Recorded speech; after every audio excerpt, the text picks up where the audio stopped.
let's get straight into it. We need to talk, not about politics, not about some viral trend, but something way more personal, way more real. We need to talk about weak legs.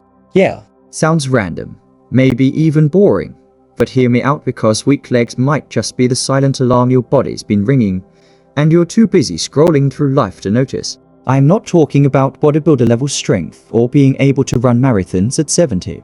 I'm talking about your ability to get off the toilet without bracing on the sink, to walk up a flight of stairs without grabbing a railing and gasping for breath like you just fought a bear. I'm talking about walking through Target without needing to take a break on that weirdly placed bench near the cosmetics aisle. Here in America, we worship productivity. We glorify hustle. We grind our way through our 20s, push harder in our 30s, start to feel the burn in our 40s, and by the time we hit our 50s, we're limping, but still pretending we're fine. And then one day, you trip on your own front porch and break your hip because nobody told you that weak legs kill independence faster than almost anything else. Let me say it loud, weak legs are dangerous. And you know what's even scarier? They don't come out of nowhere. They sneak up on you, little by little. First, you stop squatting down to pick things up. Then you start avoiding stairs. Then chairs get lower. Toilets feel deeper. And before you know it, getting up is an Olympic sport. And nobody tells you, hey, your legs are trying to tell you something. They're saying, help me, before I give out. Look, we live in a country where the average American spends over 9 hours a day sitting.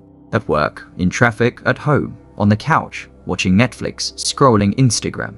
The muscles in your legs, your quads, your hamstrings, your glutes, they were built for motion. They were designed to carry you, not just from room to room, but through life. And we're just letting them rot. And I get it. Life is exhausting. You're juggling kids, bills, work stress, student loans, aging parents. You don't have time to hit the gym 5 days a week. But I'm not talking about becoming a gym rat. I'm talking about not becoming a false statistic at 62. Did you know falls are the leading cause of injury-related death in people over 65? And do you know what most of those falls have in common? Weak legs. Yeah, not some rare disease, not a freak accident, just plain, simple weakness. And no, it's not just old people. The breakdown starts way earlier than we think. Muscle mass starts declining as early as 30. That's right, 30. That's the same age we start joking about how we can't party like we used to. But it's not the hangover, it's your weak legs whispering, hey, you might want to start doing some squats. You don't even have to do anything extreme, but you do have to do something. Walking, bodyweight squats, lunges, standing on one leg while brushing your teeth, simple stuff, but consistent.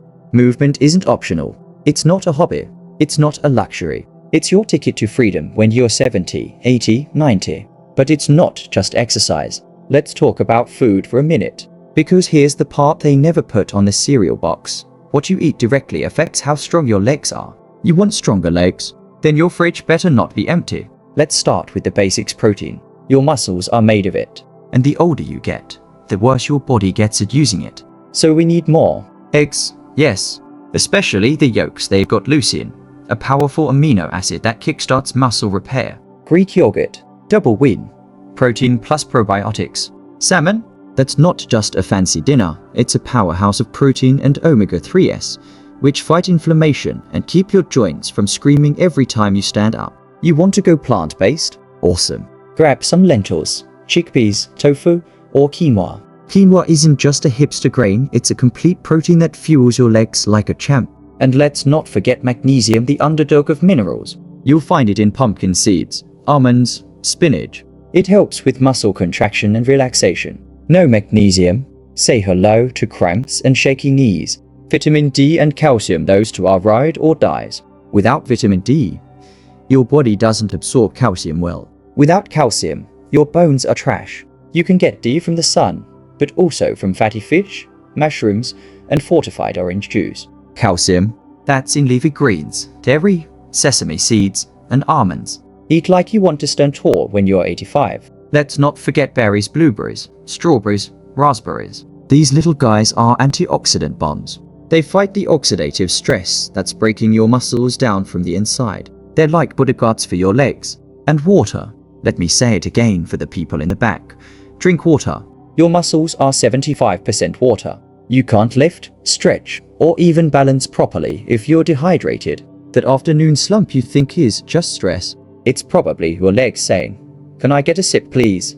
Look, I'm not asking you to throw out every snack in your house. But if your daily diet is 90% processed, boxed, microwave trash, you're basically sending your legs into retirement before you even get your ARB card. The truth is, the moment you start feeding your body like it matters, weak legs begin to fade away. But don't stop there. You want to really show your legs some love? Start doing calf raises while brushing your teeth. Take the stairs instead of the elevator. Walk after dinner instead of Netflix and scrolling. Try jumping on a mini trampoline. Yeah, I said it. Rebounding isn't just for kids. It works your calves, strengthens your ankles, boosts circulation, and it's low impact.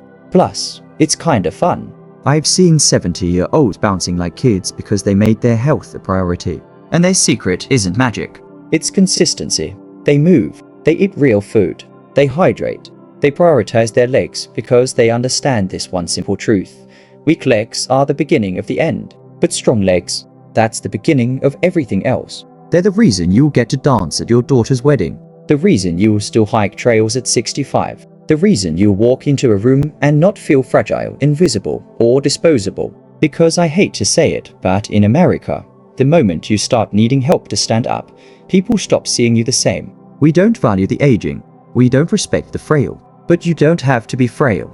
You can fight back. You can decide right now to stop accepting weak legs as your fate. Start with your next grocery run. Grab some salmon, Greek yogurt, spinach, berries, eggs, almonds, and a giant reusable water bottle. Your legs will thank you. Your future will thank you. So what's it gonna be? Will you keep sliding toward weakness, hoping that one more multivitamin will fix everything?